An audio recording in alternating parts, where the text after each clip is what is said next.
اسهل طريقة تعملي بيها البقلاوة المكشكشة وتطلع معاكي خطيرة وطعمها يجنن. انا هبة ابراهيم، بنعمل وصفات سهلة جدا وبسيطة وكمان خطيرة. ولو عجبك وصفاتنا ما تنسوش تدوسوا لايك وشير.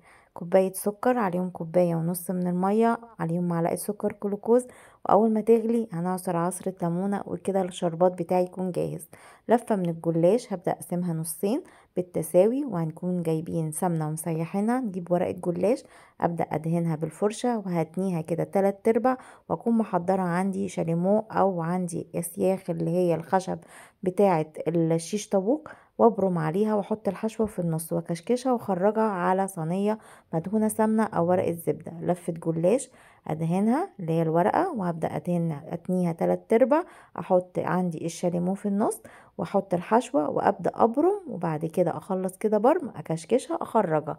خلصت كل الكمية بالشكل ده، وبدأت ان انا ادهن الوش سمنة عشان ياخد لون ذهبي وخطير. حطيتها في الرف الوسطاني على درجة حرارة 160 درجة، واول ما خرجت خدت لون ذهبي خطير نزلنا بالشربات يكون بارد.